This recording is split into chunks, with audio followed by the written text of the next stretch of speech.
Hello everyone, welcome to my Saraswati পুজোর mini blog. আর তোমরা সবাই জানো যে এবছর 2 দিন সরস্বতী পুজো পড়েছিল, তাই জন্য আমরা প্রথম থেকে একটু কনফিউজ ছিলাম যে কোন দিন ঘুরতে বেরোবো, বাট অ্যাট লাস্ট আমরা 2 দিনই ঘুরতে বেরিয়েছি। আর এই ভিডিওটা হলো প্রথম দিনের।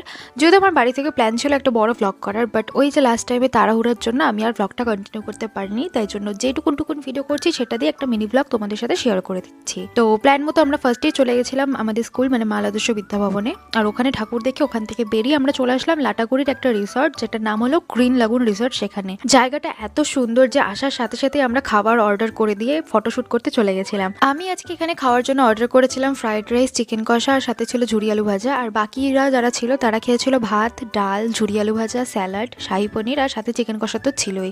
আর খাবারগুলো কিন্তু প্রতিটাই খুব টেস্টি ছিল। আমি ফ্রাইড রাইস নিয়েছি বলে শুধু ফ্রাইড রাইসই খেয়েছি এরকম কোনো ব্যাপার নেই, সব কিছুই সবাই শেয়ার করে খেয়েছি। তো খাওয়া দাওয়ার পরে এখান থেকে বেরিয়ে গেলাম। আর এবার হলো নেক্সট ডে মানে ডে 2। এই দিন আর আমরা কেউ শাড়ি পরিনি, চুড়িদার পরেই বেরিয়েছিলাম, কারণ আমরা তখনও পর্যন্ত শিওর ছিলাম না আদৌ আজকে কেউ বের হবে কি হবে না। তো ফার্স্টে চলে এসেছিলাম মালাদর্শ বিদ্যাভবনে, বাট স্কুলে এসে দেখি স্কুলের দুটো গেটই বন্ধ, তাই আমাদের প্ল্যানটা চেঞ্জ করে আমরা চলে আসলাম একটা ধাবাতে। আর আমাদের না প্রথম থেকেই একটা প্ল্যান থাকে, বাট কেন জানি না আমরা যখন মিট করি তারপরে হঠাৎ করে আমাদের প্ল্যানটা চেঞ্জ হয়ে অন্য একটা কোনো জায়গার প্ল্যান হয়ে যায়। তো সেরকমই এখানে আজকে আসলাম। আর এখানে এসে আমরা ফার্স্টে একটা দোলনা দেখতে পেলাম, আর দোলনা দেখে সেখানে গিয়ে আমরা একটুখানি দুলে নিলাম। আর ততক্ষণে আমাদের যে স্টার্টারটা ছিল সেটা চলে আসছে। আর আজকে স্টার্টারে ছিল আমাদের চানা ড্রাই ফ্রাই, আর সাথে ছিল মশলা কোক।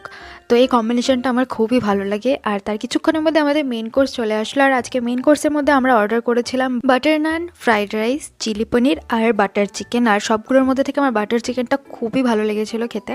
তো খাওয়া দাওয়া করে এখানে এই দুজন দোলনায় দুলছিল, তারপর আমরা বাড়ি চলে আসলাম। আর বাড়ি আসার পর আমাদের সন্ধ্যাবেলায় পাড়াতে ছিল অনুষ্ঠান সরস্বতী পূজার উপলক্ষে। তো এখানে বিভিন্ন কম্পিটিশন হচ্ছিল, আর এখানে আমাকে একটা বড় দায়িত্ব দিয়েছিল, সেটা হলো জাজের দায়িত্ব। হ্যাঁ, আমাকে এখানে জাজের দায়িত্ব দিয়েছিল। তো এখানে বাচ্চারা নাচানাচি করছিল, প্লাস আরও অনেক খেলা ছিল, যেমন শঙ্খ ফু দেওয়া, মোমবাতি জ্বালানো, প্লাস জল খাওয়া। তো এসবই খেলা ছিল। হ্যাঁ, আমি জার্জের পাশাপাশি আমিও পার্টিসিপেট ছিলাম। তো মোমবাতি জ্বালানোর প্রতিযোগিতায় এখানে আমি মোটামুটি অনেকগুলোই মোমবাতি জ্বালিয়ে ফেলেছিলাম, বাট হঠাৎ করে আমার পাশের বাড়ি ভাই এসে ফু দিয়ে আমার মোমবাতিগুলো নিভিয়ে দিয়েছিল। তখন আমার মাথাটা প্রচণ্ড খারাপ হয়ে গেছিলো, বাট ঠিক আছে, নেক্সট ডে আরেকবার ট্রাই করলাম। আর আমি জানতাম যে এবার আমার আর হবে না, আগের বারের থেকে একটু কমই মোমবাতি জ্বালাতে পারবো। তো সেটাই হয়েছে। তো এভাবে কাটলে আজকের দিনটা। ভিডিওটা ভালো লাগলে অবশ্যই লাইক করে দিও।